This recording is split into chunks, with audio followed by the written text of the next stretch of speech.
parler du centre interdiocésain, quelques avancées sont enregistrées dans les commissions élections et institutions. Toutefois, les avis des uns et des autres demeurent divergents sur le statut de l'actuel président de la République après le 19 décembre 2016. Des précisions dans cette édition. Le bureau de l'Assemblée nationale a échangé cet avant-midi avec une délégation de la CENI. Au centre des entretiens, l'évolution du processus électoral. John Lungila vous présente ce téléjournal. Bienvenue à tous.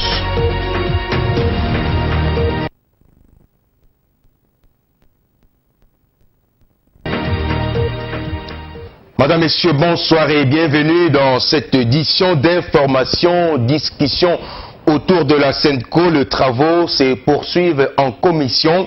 L'abbé Donancien Cholet donne ici les grandes lignes qui font l'objet des échanges dans les 3 commissions, à savoir décrispation, élection et gouvernance des institutions. Suivez. La commission de la décrispation politique. En vue de consolider la paix et la démocratie en République démocratique du Congo, le débat dans cette commission, c'est la levée de toute entrave à la liberté de presse et l'accès libre à tous les médias et particulièrement aux médias publics.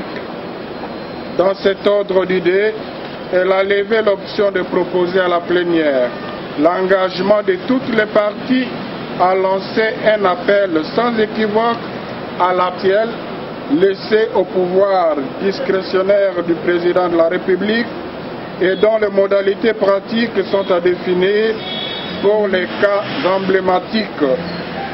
Les discussions continuent sur le dédoublement des partis politiques, la liberté de manifestation et l'environnement général par rapport aux droits de l'homme. 2. Commission pour le processus électoral. Le débat s'est focalisé sur la mise en place d'un calendrier électoral réaliste qui tient compte des contraintes techniques, temporelles, sociales et budgétaires.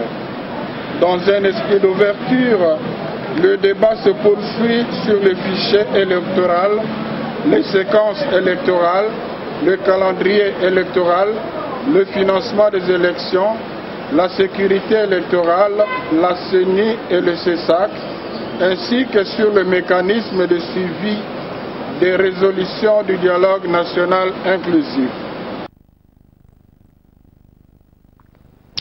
Pour parler autour de la SENCO, certaines avancées sont enregistrées notamment dans les commissions élections et institutions. S'agissant par exemple de ces dernières, les avis des uns et des autres demeurent divergents sur le statut de l'actuel président de la République après le 19 décembre.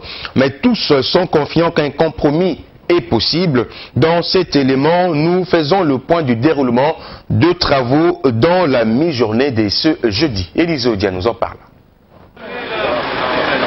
3e et théoriquement dernière journée des discussions entre les signataires et non-signataires de l'accord du 18 octobre dernier à la Cité de l'Union africaine.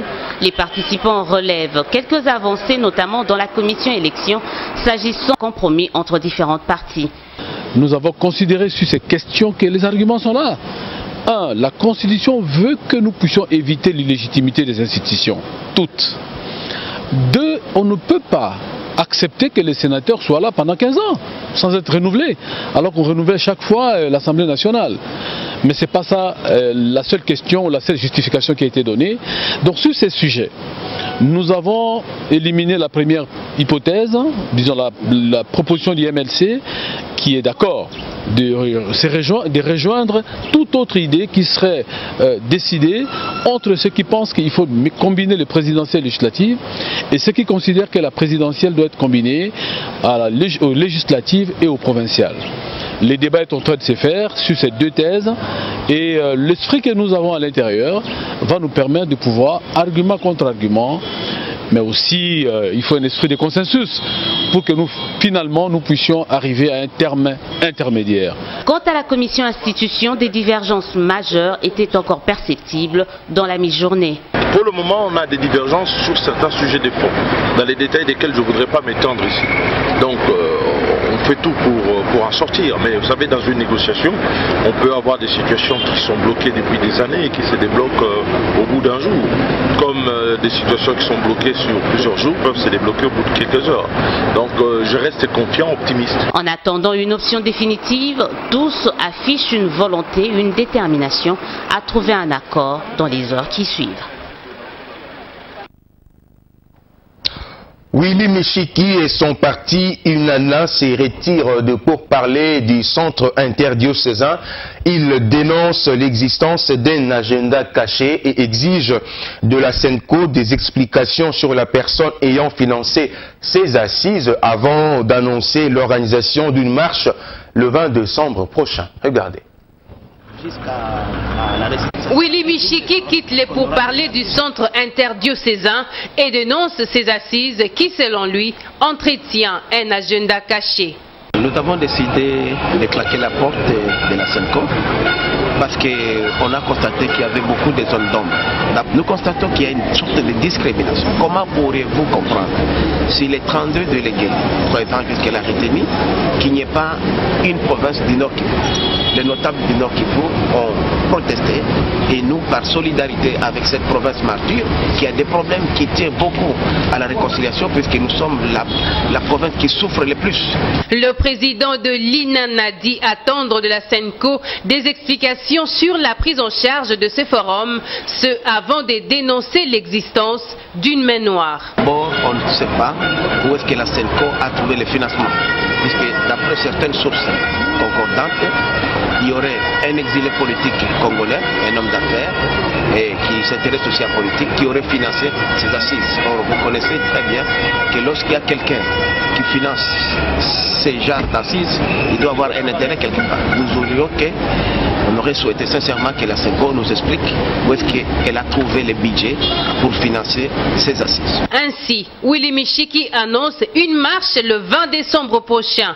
Il donne les objectifs de sa démarche. Le 20, on va organiser une marche. Notre objectif, c'est d'atteindre 1 million de manifestants. Nous allons marcher, on va emprunter Sendoué, boulevard Lumumba jusqu'au 421, avenue Pétinias, à la 10e mairie, en vue de libérer notre leader Tshisekedi qui est pris en otage par certaines forces obscurantistes qui veulent l'utiliser comme tremplin politique. Il fixe le rendez-vous au Quinois le mardi 20 décembre pour cette marche qui, selon Willy Michiki, va mobiliser 1 million de personnes. Qu'on aura donné à tous ces... Et par quoi pourrait arriver à la décrispation du climat politique en République démocratique du Congo? À chacun sa réponse et son attendement. Démission du chef de l'État pour le MLC, abandon de poursuites judiciaires et libération des prisonniers politiques pour l'alternance pour la République. Cependant, la majorité présidentielle estime que la décrispation du climat politique repose sur le large consensus autour du processus électoral. Suivez. Décrispation du climat politique, un défi majeur à relever en faveur d'une paix. Pour Désiré Mbondi ou Mbondi, ce défi repose sur 2 faits. La décrispation du climat politique en République démocratique du Congo passe premièrement par la démission de Joseph Kabila, puisqu'il est fin mandat. Ça c'est un de 2. Il faut suspendre l'accord criminel de la cité de l'Union africaine qui vient violer la Constitution. À l'alternance pour la République, c'est l'abandon des poursuites judiciaires. Maître Christian Koyi évoque aussi la libération des détenus politiques, dont Moïse Monidela. La décrispation politique est passée par le respect de la Constitution, l'abandon des poursuites et fantaisités à l'encontre des opposants, des leaders de l'opinion et de tous ceux qui ont milité dans ces pays pour le respect de la Constitution. C'est-à-dire que mon président Moïse Monidela, le président candidat Moïse Katumbi, tous ces hommes-là, des leaders de l'opinion doivent rentrer, ceux qui sont à l'étranger, ceux qui sont emprisonnés doivent être libérés. À la majorité présidentielle, l'on estime que la décrispation du climat politique n'est pas que par un consensus inclusif autour du processus électoral. La décrispation passe par l'acceptation par tous pour l'organisation consensuelle des élections pour qu'une fois les élections organisées, qu'on n'assiste plus à des contestations. Et c'est ici le sens où il faut féliciter la grandeur du chef de l'État, Joseph Kabila Kabange, qui prend toujours toujours du temps pour vider le prétexte à tous les extrémistes de la République. La crispation ne passe pas par la libération de tous les prisonniers politiques. C'est un autre pouvoir que Kabila même n'a pas droit. Kabila peut se réveiller s'il trouve des raisons qui lui sont favorables de démissionner. Il peut démissionner.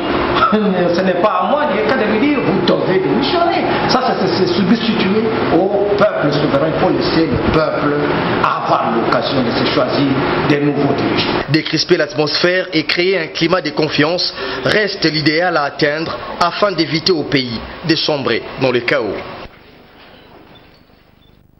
Et puis